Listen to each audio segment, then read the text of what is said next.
समास हम सबसे पहले पढ़ते हैं। तो तत्पुरुष समास को संस्कृत में क्या कहेंगे? उत्तर पद प्रधान तत्पुरुष। यानी कहता है कि जिसमें बाद वाले पद की प्रधानता होती है उसे तत्पुरुष समास कहते हैं। जिसमें बाद वाले पद की प्रधानता होती है उसे तत्पुरुष समास कहते हैं। ठीक है। अब इसके बाद देखिए कहता है क्या, पैराग्राफ चेंज करके, कि तत्पुरुष समास के 6 उपभेद होते हैं। कितने उपभेद होते हैं? तत्पुरुष समास के कितने उपभेद होते हैं? 6 उपभेद होते हैं। अब देखेंगे पहला क्या कहता है? ए बाबू, पहला द्वितीय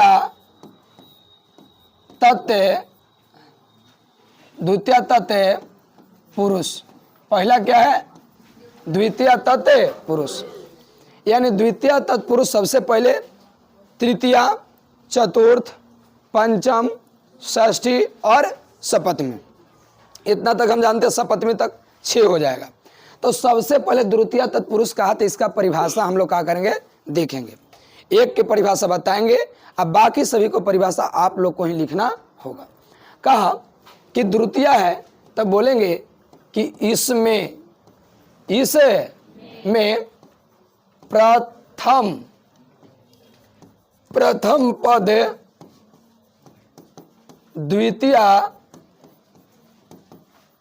विभक्ति में होता है। इसमें प्रथम पद कौन विभक्ति में होता है? द्वितीय विभक्ति में होता है। यहाँ तो कोई दिक्कत है? बताइए, ये जब द्वितीय था तो इसमें प्रथम पद केमा विभक्ति में होगा? द्वितीय विभक्ति में। अब देखिए, अब यहाँ पर हम इसका यथा देखेंगे बुआ। क्या देखेंगे? यथा मीन्स कौची? जस। तो यहाँ पर है ग्रामम प्राप्त। ग्रामम कौची है ना? ग्रामम कौची? प्राप्त। तो देखिए, हम जानते हैं कि प्रथम पद द्वितीय विभक्ति में जब हम बालक सदरूप पढ़ते हैं तो द्वितीय विभक्ति के एक वचन में कौची आता है? बालकम। बाल, तो लास्ट में कौची आया? तो देखिए लास्ट में कौची है? म। यानी प्रथम पद द्वितीय विभक्ति में है कि नहीं है? है। तो म को हटा देंगे तो हो जाएगा कौची? ग्राम। अप्राप्त, तो ग्राम कौची? आगे है गर्तम पतिता। गर्तम कौची? पतिता।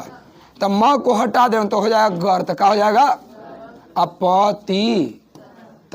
यहाँ तक बताइए, कोई दिक्कत नहीं ना? अब अगर आगे चलते हैं, दूसरा के बाद केमा, यानी पहला के बाद दूसरा में, तो यहाँ है तृतीय तत्पुरुष। तृतीय तत्ते पुरुष। ये बच्चा तृतीय तत्पुरुष बोलेंगे कि इसमें प्रथम पद, कौन पद हुआ? प्रथम पद केमा विभक्ति में? तृतीय विभक्ति में होता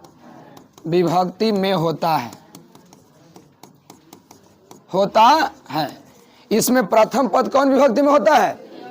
तृतीय विभक्ति में होता है। अब बताइए कि इसमें प्रथम पद जब तृतीय विभक्ति में होगा तो यानी बालक सदरूप में तृतीय के एक वचन में क्या आएगा? बालकेन। बालकेन। यहाँ तो कोई दिक्कत? बालकेन। आराम से बोर्ड पर देखिए, समझ में आ जाएगा। बालकेन। यहाँ पर हम देखेंगे यथा। क्या देखेंगे? तब बताइए, यहाँ पर दिया गुडेन। क्या दिया? मिश्र। क्या दिया बुआ? बुआ गुडेन कौची? मिश्र। तब बताइए बुआ, बालकेन, तो इहो में एन है बुआ? एन, तो यहो पर एन है, तो एन को हटाइए तो हो जाएगा गुड कौची? गुडे मिश्र। गुडे। क्लियर? यहाँ पर देखिए हटेगा, यहाँ पर दे माँ सेन। माँ सेन पूर्व। माँ सेन कौची? तो क्या हो जाएगा बुआ? मास पूर्व। मास कौची? अब बताइए, तो ये याद समझ में आया कि जिस द्वितीय तत्पुरुष है तो प्रथम पद कौन विभक्ति में?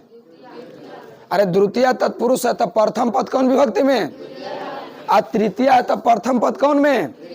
तो एक जब हम आगे चलेंगे तो क्या हो जाएगा? चतुर्थ। क्या हो जाएगा? चतुर्थ। चतुर्थ तत्पुरुष। चतुर्थ कौन सी? तत्पुरुष। चतुर्थ क्या? तब बताइए इसमें प्रथम पद कौन विभक्ति में होगा? चतुर्थी में। इसमें प्रथम पद कौन विभक्ति में? अब हम देखेंगे यहाँ पर जरी इसका यथा देखेंगे। आज चतुर्थी विभक्ति के एक वचन में कौची आता है बुआ? बाल काय। बाल काय। तो देखिए यहाँ पर हम पकड़ दिए बुआ गाने साय, आ क्या कर दिए? नमः। गणेशाय कौची? नमः। तो बताइए इनमें आय है, तो आय को हटाएंगे तो क्या हो जाएगा?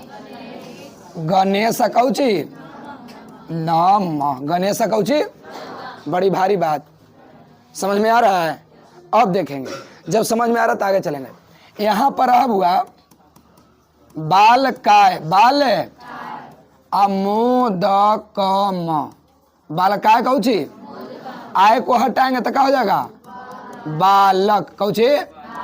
अमोदक कौची? बालक कौची? यहाँ तो कोई दिक्कत। अब आगे चतुर्थी के बाद हम देखेंगे पंचमी। पंचमी त पुरुष। पंचमी त बताइए, तो इसमें प्रथम पद केमा विभक्ति में होगा? पंचमी में। प्रथम पद केमा में होगा? पंचमी में। अब पंचमी के एक वचन में कौची आता है? बालकात। बालकात। बालकात। ये सब तो लिखना नहीं ना है। तब बताइए यहाँ पर यथा। यथा में कौची? तो यहाँ पर दे दिया सरपात। सर पात भीत। सरपात कौची? आत को हटाइए हो जाएगा सर्प। क्या हो जाएगा? क्या हो जाएगा? भीत। कोई दिक्कत? ए सरपात कौची? भीत। अब देखिए ए बुक आगे आगे हम कहें शिक्षकात। क्या कहें? शिक्षकात। शिक्षक अभीत। तो शिक्षकात आत को हटाएंगे तो शिक्षक का कौची? शिक्षक का क्या हो जाएगा जी? यहाँ तो कोई दिक्कत। अब आते हैं हम लोग पंचमी के बाद केमा में बुआ? षष्ठी में। षष्ठी तत्पुरुष। तत्पुरुष। बताइए षष्ठी तत्पुरुष के हम उदाहरण क्या बोलेंगे, माने परिभाषा क्या बोलेंगे? इसमें प्रथम पद षष्ठी विभक्ति में होता है। इसमें प्रथम पद कौन विभक्ति में होता है? षष्ठी विभक्ति में होता है। तो जब षष्ठी विभक्ति में होगा तो देखिए षष्ठी विभक्ति के एक वचन में कौची आता है? बालक सदरूप में। बाल कस्य। बाल कस्य। तो अब यहाँ पर आप देखिए यथा। यथा में उसका हो जाएगा जैसे। तो यहाँ पर है नृपस्य। नृ आप पुत्र। नृपस्य कौची? पुत्र। ऐसा गांव में महिला लोग गाड़ियों देती का, तब अस्य को हटा ले भाई तो क्या हो जाता है? नृप कौची? पुत्र हो जाएगा। विप्रस्य पुत्र। तो अस्य को हटाएंगे तो क्या हो जाएगा बुआ? विप्र क्या हो जाएगा? पुत्र हो जाएगा। अब आगे देखिए छठा तो हो जाएगा सपतमी। सपतमी तत पुरुष। बोलेंगे कि इसमें प्रथम पद केमा विभक्ति में होगा? इसमें प्रथम पद सप्तमी में। तो बताइए सप्तमी के पहले एक वचन में क्या होगा? बाले केन। अब बहुवचन में बाल के सु। दोनों दिमाग में हट गया। तो अब हम देखेंगे यहाँ पर यथा। यथा मीन्स कौची? यहाँ पर बुआ दाने। अब बीर। दाने कौची? दाने बीर। दाने बीर है ना? दाने बीर। तो बताइए दाने तो बाल के, तो एक को हटाएंगे तो क्या हो जाएगा? दाने बीर हो जाएगा। अब देखिए कविसु। कवि काली दास। तो सु को हटाइए तो क्या हो जाएगा? कवि कौन दास, काली। यहाँ तो कोई दिक्कत है बा, बताओ कोई दिक्कत होता नहीं ना, दिक्कत है। तो इतना हम जब पढ़ लेंगे तो तत्पुरुष समास का हो जाएगा समाप्त, है ना। इसके बाद हम आगे चलेंगे कौन कर्म